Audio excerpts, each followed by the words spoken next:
Hey guys, I'm a Hellhound, and welcome to another episode of Hellhound's Midnight Spook Show. Yeah, that's what I'm calling my show now because that sounds way more interesting and exciting than just Hellhound's reviews, which isn't really all that. It's kind of boring. So anyway, I figured I'd do a quick movie review. It's really late, and probably gonna go to bed here soon. But I figured I'd do another quick movie review before I hit the sack. So one movie I've been watching a lot recently is Demons, and since it's come to my attention that I haven't reviewed all too many Italian horror films, which as you know, Italian horror is probably my second favorite type of horror next to American, and I guess some like the British stuff, like the Hammer movies. I love Italian horror. There's so many Italian horror movies that I need to get to, that I need to review. I think the only one I've done so far is House on the Edge of the Park, directed by Ruggero Deodato. There's so many things from like Lucio Fulci and Dario Argento and Mario Bava, Lamberto Bava, Umberto Lenzi, Michele Soavi, so many great Italian horror directors and movies, like Zombie and Suspiria and Phenomena and Tenebrae and Inferno and City of the Living Dead, The Beyond, House on the Edge, House by the Cemetery, Cannibal Holocaust, just so many Italian horror movies that I need to review, and maybe do like a top 10 video. But anyway, Demons, directed by Lamberto Bava, and produced and co-written by Dario Argento. So we got two Italian horror masters there combining their genius, which is freaking awesome. Lamberto Bava and Dario Argento, two of my biggest heroes of Italian horror. Combining forces. So, how can you go wrong?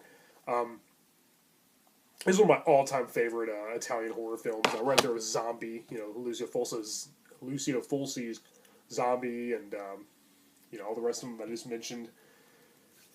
And I feel like this is kind of like the Italian equivalent of Night of the Demons, which, that came later. That was in 88. This is in 85. This is a very, very fun movie. It's definitely style over substance. It's not deep. It's not meaningful or compelling. It's not insightful. It's not going to change your life. You're not going to become a better person or learn anything from watching it. It's just a good way to kill 2 hours and turn your brain off and just enjoy some mindless popcorn fluff. It's just a very, very fun, entertaining film. It's supposed to be. There's nothing. There's nothing. The storyline isn't all that in depth or anything. But anyway, basically, a girl named Cheryl is approached by a mysterious man wearing a weird silver mask in the subway station. This is all in the big city. I think it was filmed somewhere in Germany. I know parts were filmed in Italy. It's an Italian movie after all, but I think a lot of it was filmed in Germany. I'm not really sure what city exactly. But anyway, this man gives her a ticket to a private screening of a new horror film, which involves a bunch of grave robbers, or a bunch of people in a cemetery, and they find a mask, a silver mask, similar to the one this guy's hiding. That's what the movie's about. So she takes her friend Kathy, and they go and meet up with a guy named George and one of his friends, and they get together and they go see the movie. So most of the movie takes place in a movie theater, which is cool. I think it's a really cool setting for a horror movie. The movie Popcorn did something similar. I think that's a really cool place to set a horror movie, is in a theater. While a horror movie is showing, no less. And basically, this other girl finds a similar mask like the one in the movie and the one the guy was wearing in the subway. And she puts it on and ends up cutting her face. And then she gets possessed and becomes a monstrous fanged demon. And she's been infecting others. And before you know it, Cheryl and George and a bunch of other moviegoers, a bunch of other people in the audience watching the movie are infected by demons and are chased by demons and killed in various gruesome, gory ways, very brutal, vicious murders, being attacked by these scary, fanged, demonic creatures.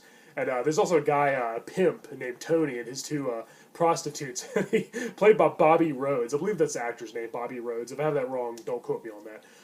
But he's just awesome. Tony is just a badass. I love every line. He's just hilarious. He's awesome. He was easily my favorite character. The rest of the cast and characters are kind of bland. And other than, George and Cheryl, I really didn't give a damn about anybody. So I don't know if that's really a good or bad thing, because I didn't really care. I can't really say it's bad acting, because it was dubbed. It was Italian after all, and it was dubbed in English. The version the version I'm familiar with. I think the original Italian language track is on here, possibly. I don't know. But So I can't really say it's bad acting, or bad dialogue, because again, it's a dubbed film. But yeah, I just love Tony, played by Bobby Rhodes. He's hilarious. He's a riot. He kicks all kinds of ass, and he's always saying he's always like the voice of reason. He's always like saying all these logical things, like why are you guys doing that, and like why are you breaking away the barrier? And he's always questioning. He's doing what we all do. Everybody watching a horror movie does. Like, why are you going in that dark room alone? It's like, and he's saying it out loud. That character in the movie is saying it out loud, and he's hilarious. And I thought it was really awesome how the events in the movie they were watching kind of parallel the events in real life. Like, basically, the movie's basically becoming real. It's almost like the demons came right out of the screen and into real life. That's kind of what it's like, in a way. But yeah, very cool. Very great, great directing by Lamberto Bava. Dario Argento's involvement is definitely felt, for sure. And the effects done by Sergio Stivoletti are breathtaking. They're very good. The gore effects, the creature effects. It's very, very. It looks very good. It's very, very well done. And I love the soundtrack by Claudio Simonetti. The score is amazing. Like all this, the background theme music. The soundtrack is awesome. We got music by Billy Idol and Accept and the Saxon and Motley Crue and the Scorpions. A killer soundtrack. Killer. Very, very 80s. Very metal. Very, very fitting. It really fits the film like a glove. Which is just, that's what it is. It's totally entertaining. There's also a subplot about a bunch of druggies, like, driving in a car, and they're on their way to the theater, I guess, and, like, it kind of distracted a little bit. It took me out of the movie, but I felt like these, these punks, these druggy loser punks, they're kind of low lives, they're just typical, like, punk rocker teens, looking for a good time, going to go vandalize some stuff and going to go, cause trouble for the establishment. I feel like it kind of added to the sleaziness. This is a very sleazy movie. It's very it feels very trashy, and I really like that. I feel like it fits the city setting. The nighttime city setting. Just the overall feel of it has a very kind of trashy feel to it. I love that. I appreciate that. And as I said, yeah, it's not. It's all about style over substance. It's all about the gore and the entertainment factor. This movie has me glued to the screen. It's so much fun to watch. I enjoy every second of it. Very, very entertaining, very, very fun movie. I guarantee you will not get bored when you watch this, for sure. You will not get bored. And Sergio Stivoletti also did some effects for Cemetery Man, and Claudio Simonetti scored Suspiria as well. So I'm sure if you're familiar with those movies, you'll definitely see that here as well. Yeah, so many Italian greats, so many out there. I need to start, quit procrastinating and start reviewing some more Italian horror, but I'll step in the right direction by starting with this one. This movie is just a splatter classic. They will make cemeteries their cathedrals, and the cities will be their tombs. Yeah, that's just awesome. I mean, what a hell. Gut-churning special effects, and a throbbing score, relentless gore-origin, creepy terror, and just one of a kind. The mysterious movie theater setting, all the people trapped inside, transformed into carnage-crazed monsters. It just so captivating to watch. I mean, I never once, my eyes never once veered away from the screen. I hardly ever blinked. I'm just so into this movie and I watch it. And yeah, the Tony character's a riot. All the other characters, they're decent enough. I mean, it's not really about the acting or the character. It's just about the gooey creature effects and the gore. It's all about the fangs, all about the teeth, the sharp teeth. Like when people transform, like their real teeth fall out and the sharp teeth come out of their gums. I thought that was cool. And their eyes start glowing red and their claws and everything. And there's even a scene where a guy's riding a bike while wielding a samurai sword, cutting down demons. I mean, what other movie can you say that you've seen that? It also kind of leads to a post-apocalyptic, an apocalyptic kind of ending.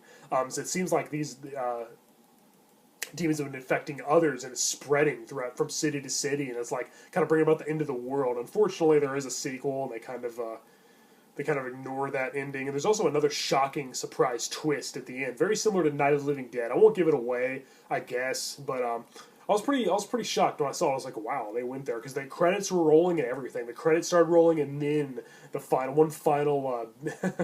one final jump scare, and pretty shocking, situation. Pretty shocking turn of events if you've been, keeping up with the movie for this long.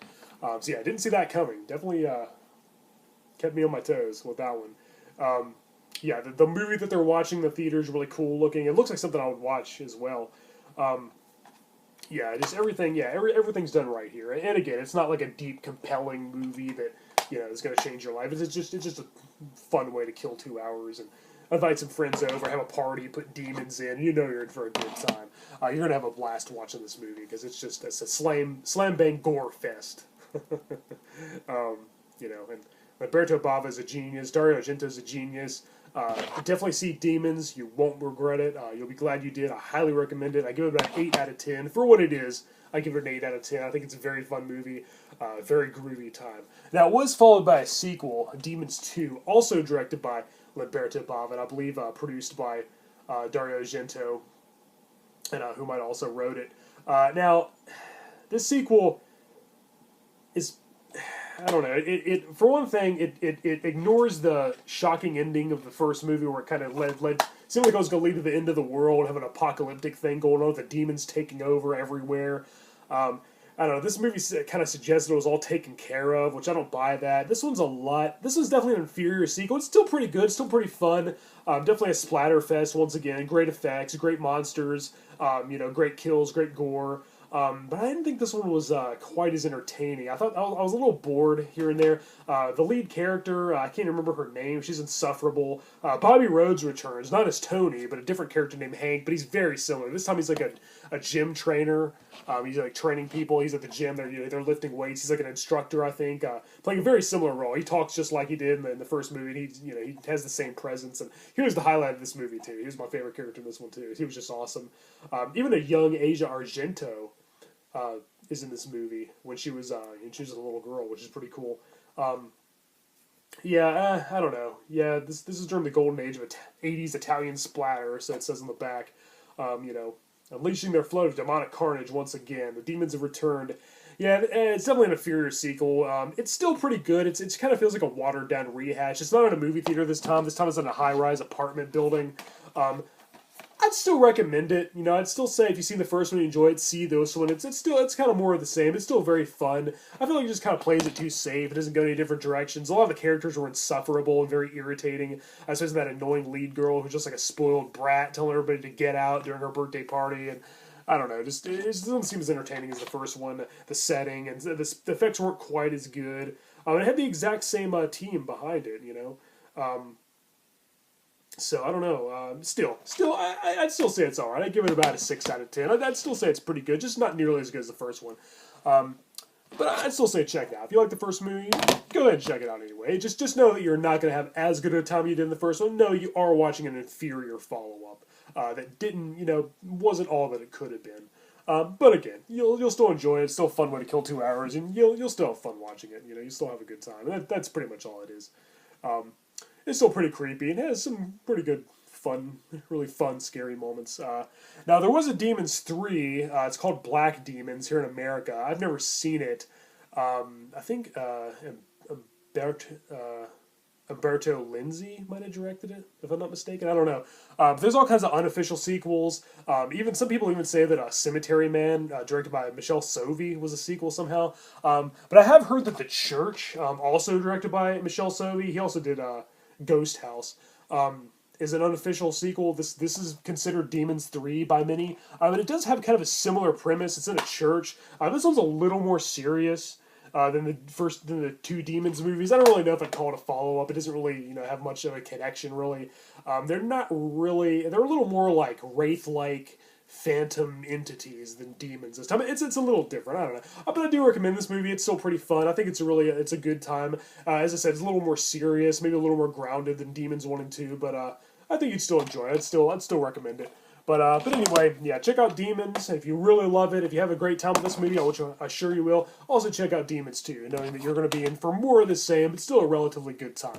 And check out The Church as well. And, alright guys, well, I'm Hellhound. That completes my review of Demons. I hope I remembered everything. I hope I covered everything. I think I did it justice. And stay tuned, and hopefully we'll get to some more Italian horror coming soon. I'll probably review Zombie, one of Lucio Fulci's best movies. Lucio Fulci is probably my favorite Italian horror director. He's probably number one, with probably either Dario Argento or Lamberto Bava, number two, or Mario Bava. But so many great ones. It's too hard to pick a favorite. All right, guys, I'm Hellhound, and until next time, and long live Italian horror. It's great. I cannot recommend it enough. All right, see ya.